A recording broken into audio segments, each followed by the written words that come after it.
Welcome back at episode 90. So, in last week's video, you saw me get that cluster in. Finally, the cluster is in, and it looks fantastic. I'm blown away how good that came out. I never thought it would look that good.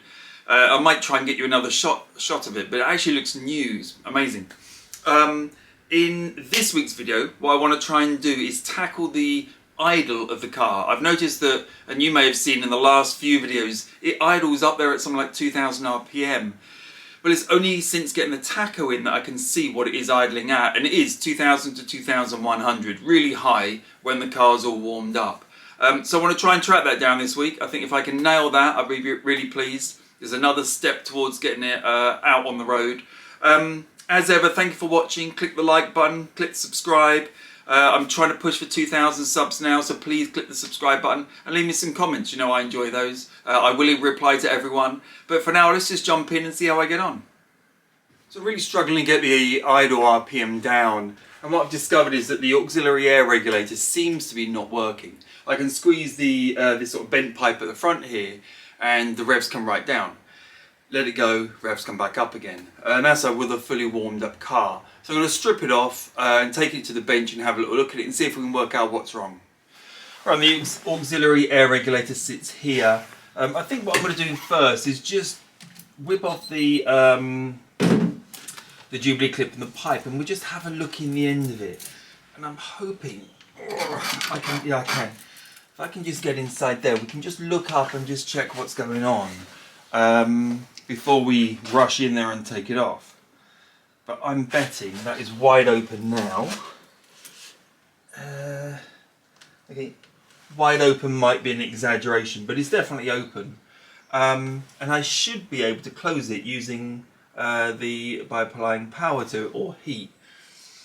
It might just be easier if I do take it off though, to be honest. I can control the amount of heat that I put on it.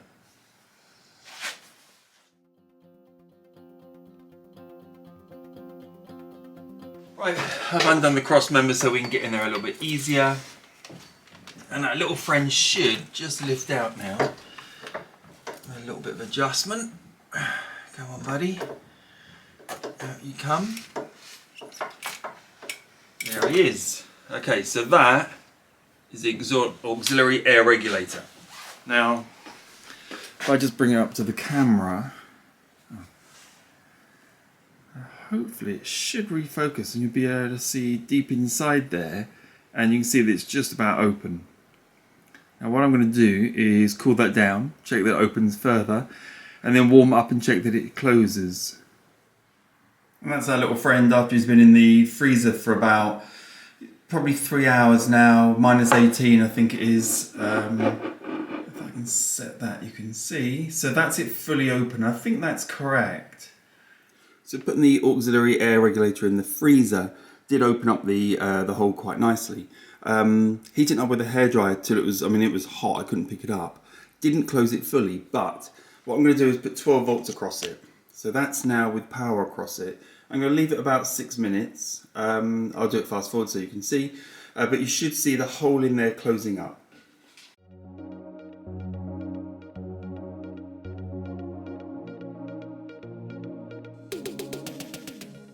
Right, so I'm pretty sure the auxiliary air regulator all functions correctly. So now we need to turn the attention back onto the car and try and work out why it isn't operating correctly. Today's game is trying to work out why there isn't power going to the auxiliary air regulator. So hopefully you can see that's the connector that goes onto it. I've wired up my voltmeter, which is sitting here, and I've got a switch which is going to flick on the fuel pump. It basically jumpers the fuel pump. So if you watch, you'll probably hear it. So the fuel pump's running. I turn it off because I don't like fuel squirting in the engine. No voltage. So there's no voltage coming up to that connector, which obviously is why the auxiliary air regulator isn't doing anything, and why my idle won't settle back down. It sits at about 2200. I'm slowly learning to love tracking down wiring problems on this car. So with the 14-pin connector taken out, what I'm testing is from the connector 14-pin back to the fuse board I have my continuity tester, so if we just whip round, you can hear it buzzing away quite happily in there. So I've got it plugged into the connector Q1. Q1 should come out of the fuse board, rattle through underneath all this stuff, come up in the wing here on the 14 pin into number 7. But mine comes up into number 9. So I'll give you a zoom in on that. But that's number 9, it has continuity. So I need to just go look at the wiring diagram again, because I'm pretty sure that that should be 7. And then just to prove it back the other way, what I've got is a crocodile clip on the 7th pin, not the 9th pin note, going out through my continuity tester and over to the live, what should be the live wire on the auxiliary air regulator connector. So there is definitely a mismatch down at the old pin 14, 14 pin connector. 7 and 9 don't line up, and that's why my auxiliary air regulator doesn't work.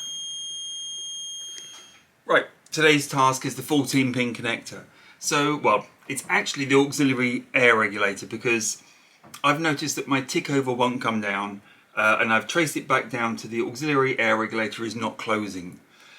When I look at the electrics, so I've had the pin off, the plug off, sorry, traced it back to the 14 pin connector, it comes in at pin 7 correctly. Then if I take pin 7 from here, the female side of the connector, it should go to Q1 connector in the fuse board. It doesn't, it goes off somewhere random. Pin 9 does go back to Q1. So what I want to do is take the back off the female side of the 14 pin connector and have a look at what the wires are. I've got a new housing for the for this connector coming, should arrive in about a week's time, so we can put it all back together correctly. But I'm just really curious if when someone, I won't say rebuilt this, when they glued this stuff on the back of it, I'm just wondering whether they mixed up one of the wires. So I've got a photo of what it should look like, and we're going to see what it is like.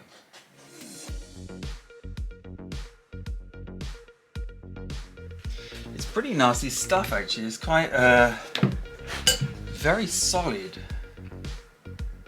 Oh. You can see how much I'm having to force it. It's like very, very good stuff. Unfortunately, it's quite brittle. I'm hoping it will just lever off at some point.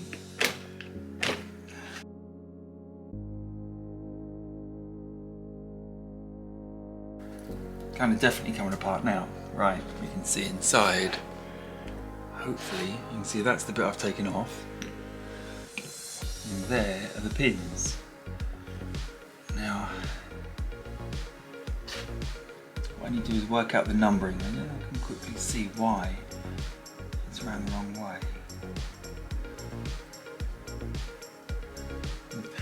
The wire I'm really interested in is this red and white wire.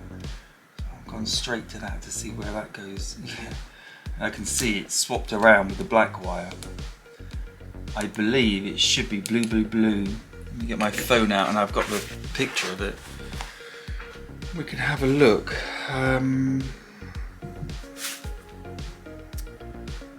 Let's have a look. So it should be, if I just get it around the right way. That way.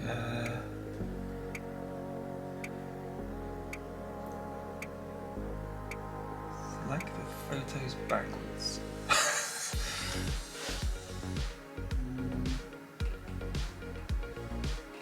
Just trying to check the numbers on this side.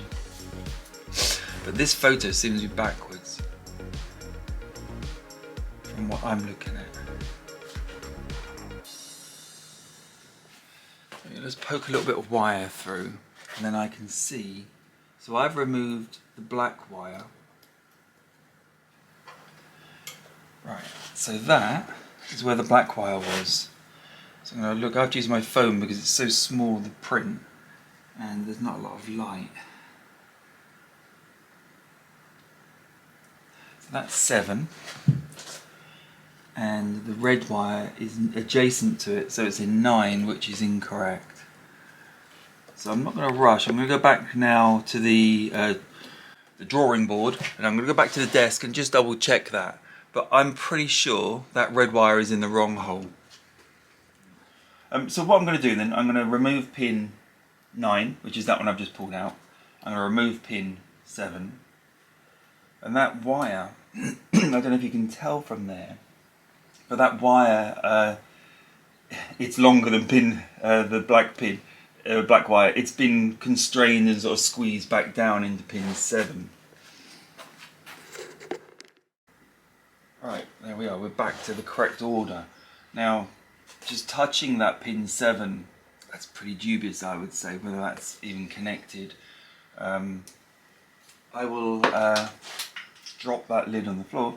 No, I will just get it assembled again and we'll do a continuity test.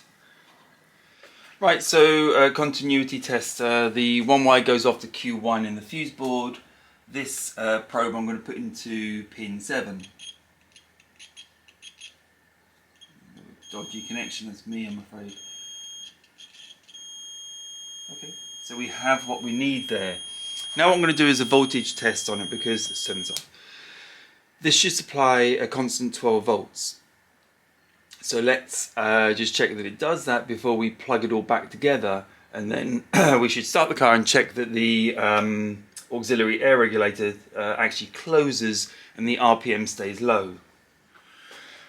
Right, so let's plug these two together. I was checking the voltage on this, but of course there's no voltage until it's all plugged back in.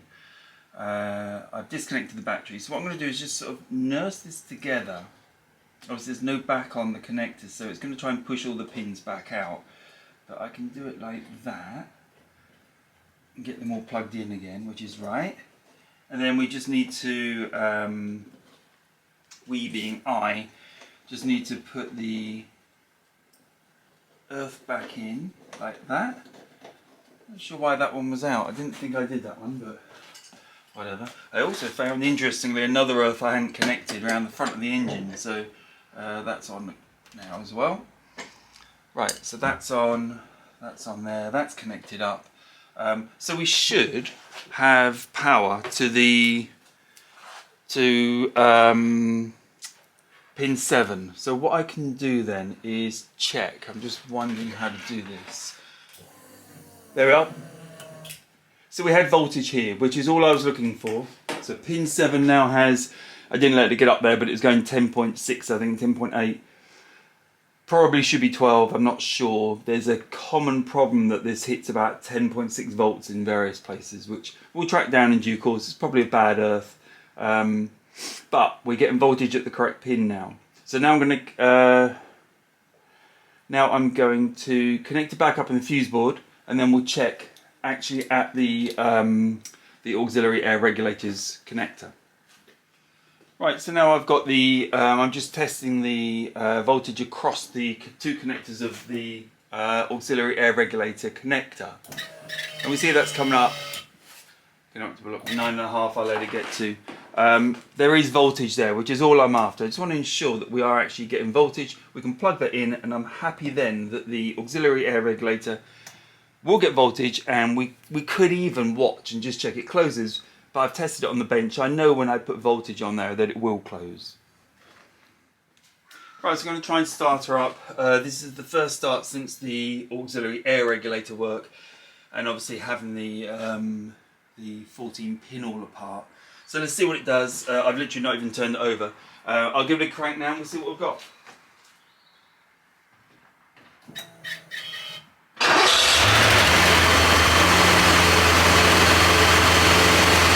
So it came up really easily. I mean, literally that was the first start for a couple of weeks probably. Sounds like it's quite happy. Let's just see what it does.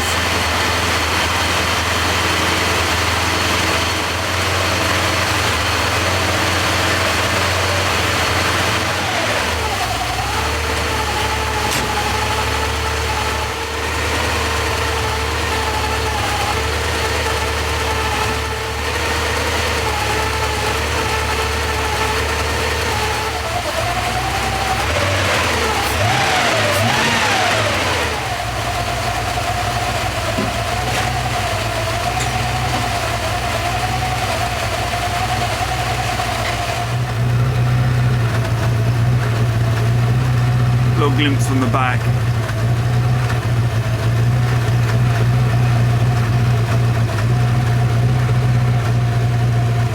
Pretty much about to stall, is just surviving now, so I expect the auxiliary air regulator is pretty much closed and it's pretty much suffocating. It's probably very, very rich for the amount of air going on. I'll turn it off there. Okay, today what I'm going to try and do then is get the car started again and now raise the idle screw. Now I've found my screwdriver that I can reach the screw. I want to get it going, let it warm up a little bit, and then we'll start to just, what I'm expecting to see is to start to see it dying, and that's because the auxiliary air regulator will be closing. I want to then pick the revs back up using the idle screw. So let's start the car up and see.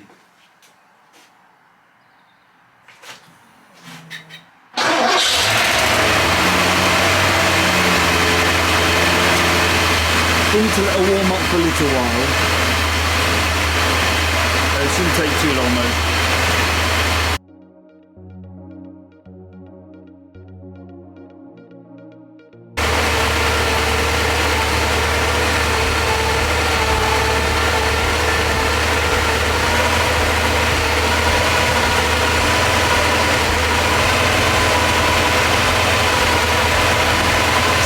Just started to drop, so I've turned it out a little bit because I know that the idle screw is screwed right in tight, so there won't be any air passing there. So we'll just see how that survives now.